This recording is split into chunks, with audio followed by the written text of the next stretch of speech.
My dear friends, my name is Dr. Jaton Kumar Rai Choudhury, and today's topic of discussion is recurrent pregnancy loss. I am highly indebted to the following textbooks, mostly Berek and Novak's Gynecology, others are Williams Gynecology, Clinical Gynecologic Endocrinology and Infertility, ACOG and RCOG journals. Immunological factors. Most therapies for proposed immune related recurrent pregnancy loss have harmful side effects and must be considered experimental, and the therapy includes immunostimulating therapy, immunosuppressive therapy and antithrombotic therapy. Immunostimulating therapy.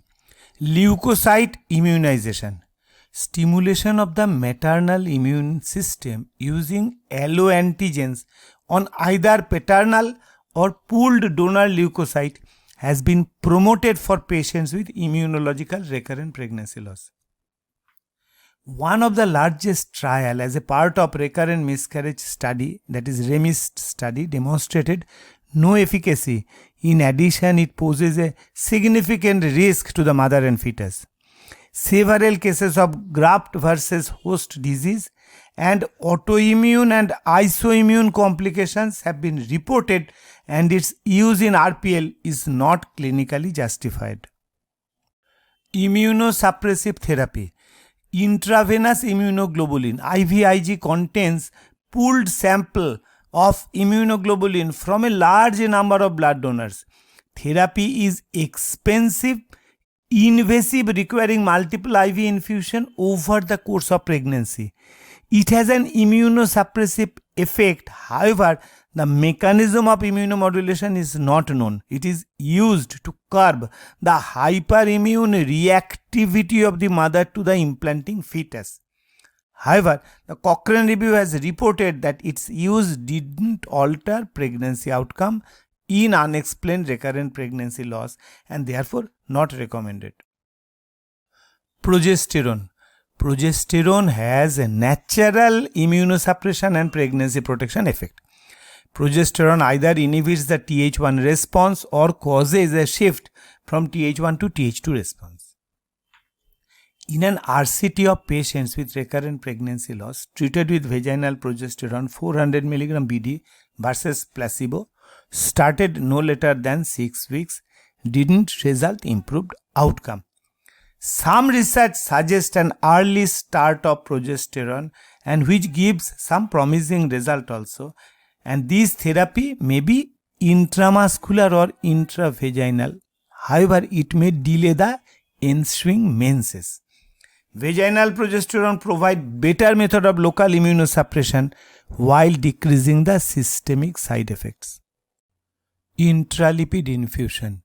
The Greenland Inuit population consume high fish oil and suffer less from inflammatory diseases, probably by some immune modulatory effect of lipid. Lipid infusion also tried in burn and trauma patients. It induces NK cell activity and monocyte pro-inflammatory cytokines which are favorable for pregnancy maintenance. Lipid infusion also tried in recurrent pregnancy loss and in increasing frequency. Side effects include flushing, myalgia, anaphylaxis, kidney and liver dysfunction. Not recommended clinically in cases of RPL other than research purpose. TNF-alpha inhibition. TNF-alpha is a potent pro-inflammatory cytokine and plays an important role in Th2 to Th1 shift, resulting in pregnancy loss. Following TNF-alpha antagonists are now effectively used in several autoimmune diseases. Blocking antibodies like adalimumab and infliximab, inhibitory recombinant protein like etanercept. Side effects include anaphylaxis, liver failure, aplastic anemia and interstitial lung disease. TNF-alpha inhibitor is also tried in recurrent pregnancy loss. It is costly and safety in pregnancy not established, and early pregnancy exposure may cause Bechtel syndrome. Not clinically approved, only for research purpose. Other immunoregulatory therapies like cyclosporine, pentoxifylline and nifedipine are also in the list of trial. However, maternal and fetal risks preclude their clinical use. Corticosteroids like prednisolone has also been tried in cases of recurrent pregnancy loss and antiphospholipid syndrome. Though corticosteroids are to some extent effective, but maternal and fetal side effects like gestational diabetes, hypertension, IUGR and preterm birth may cause problem, and the availability of alternate therapy has limited their use. Plasmapheresis can also be tried with recurrent pregnancy loss and antiphospholipid syndrome. Statin like fluvastatin may reduce the effect of antiphospholipid antibodies and also under trial.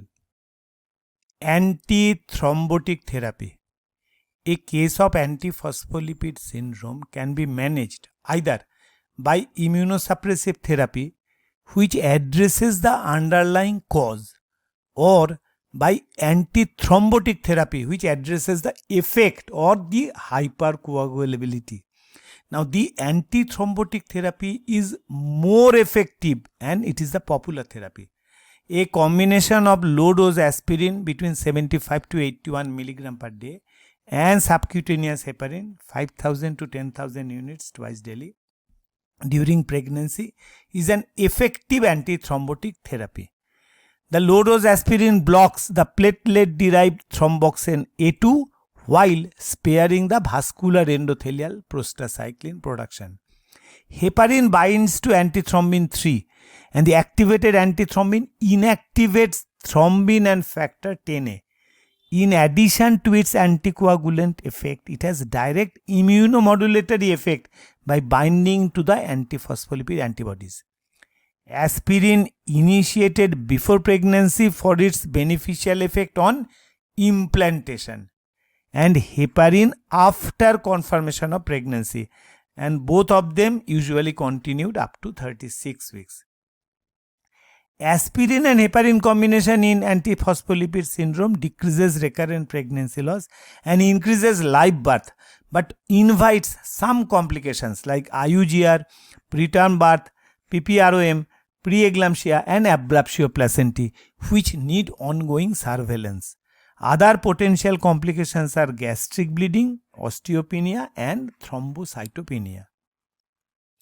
New formulation of heparin termed low molecular weight heparin with short chain polysaccharide less than 8000 Dalton weight is superior to unfractionated heparin. However, both of them do not cross placenta, hence no fetal complication. Low molecular weight heparin has long half-life, so it needs less frequent dose, less chance of hemorrhage, osteopenia and thrombocytopenia. It is costly but needs less monitoring. It activates antithrombin and catalyzes factor 10A inhibition more than the thrombin inhibition. Enoxaparin in the dose of 40 mg per day subcutaneously and dalteparin 5000 units subcutaneously per day are the usual dose.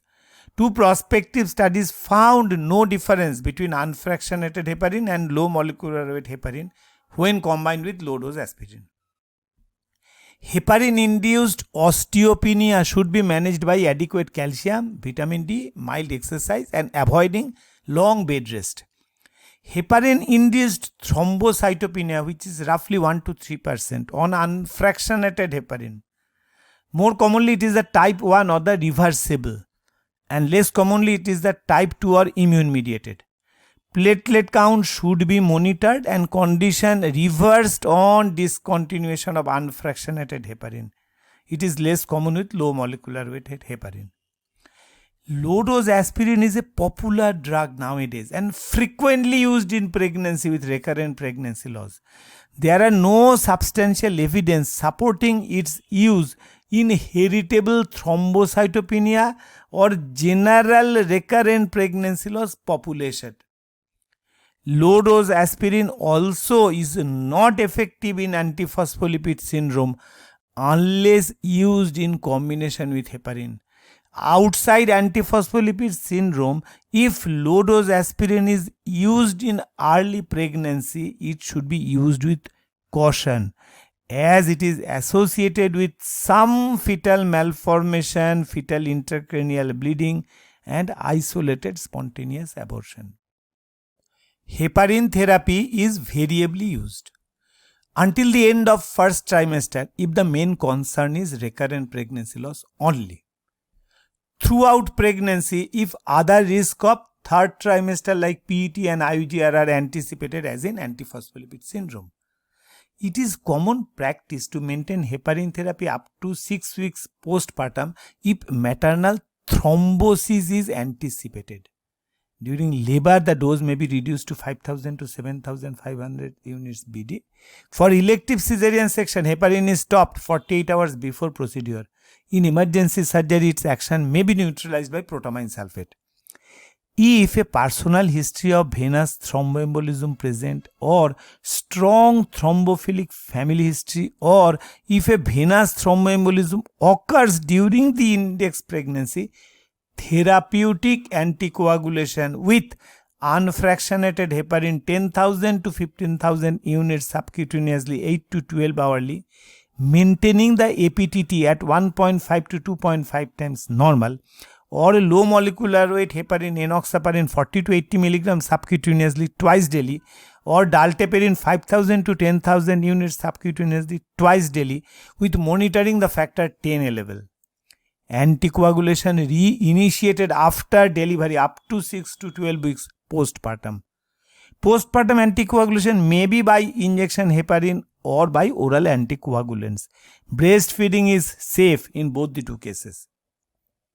Anticoagulant warfarin is a pregnancy category D drug due to the risk of embryopathy. Hence, if it is used pre-pregnancy, it should be substituted pre-pregnancy or in early pregnancy.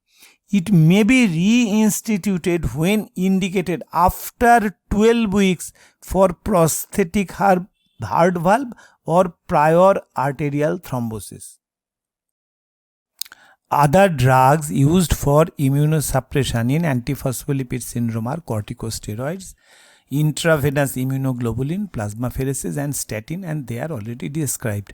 Considering its efficacy, the antithrombotic therapy may be extended apart from antiphospholipid syndrome to non-APS patients with thrombophilia and recurrent pregnancy loss, even only recurrent pregnancy loss without antiphospholipid syndrome or thrombophilia in some cases. Folic acid, vitamin B6 and vitamin B12 are important in homocysteine metabolism, and hyperhomocystinemia is linked to recurrent pregnancy loss. So, women with isolated fasting hyperhomocystinemia should be treated with folic acid, vitamin B6 and vitamin B12.